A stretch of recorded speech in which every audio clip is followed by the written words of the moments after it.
Let us discuss offering food to the deity. The deity accepts only food offered by bona fide devotees.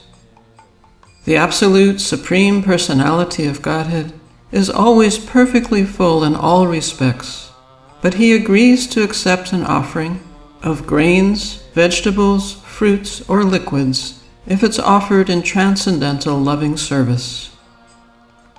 If one is not hungry, he's reluctant to accept even the most delicious and palatable dishes, because in the absence of hunger, nothing is pleasing to the taste. But if one is actually hungry, he may accept food which is not even palatable. God, however, being full in himself, is both hungry and satisfied simultaneously.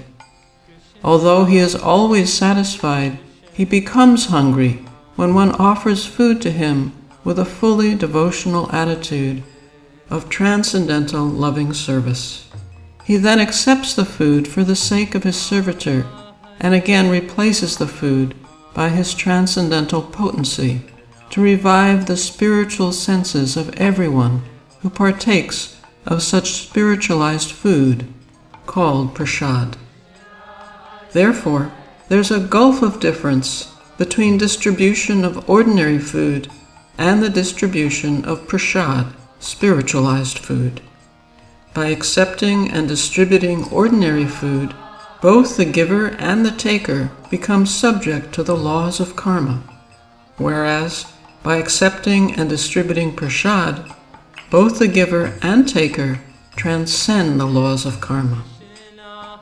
To offer cooked or uncooked food to the deity is to perform sacrifice as ordained in the scriptures. But to cook for one's own self is to put oneself under the severe laws of karma.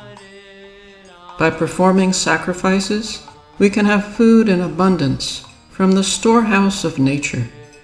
But growing and eating food without acknowledging God simply enrages nature, who then restricts the supply.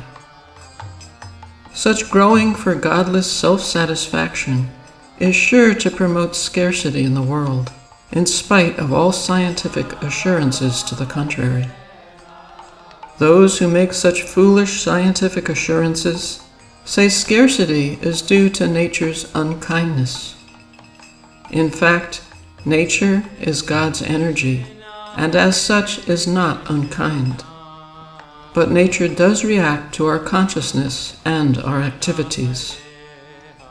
Simply by acknowledging God's supremacy and offering his bountiful and beautiful gifts back to him, human society will experience abundance, satisfaction, and spiritual joy.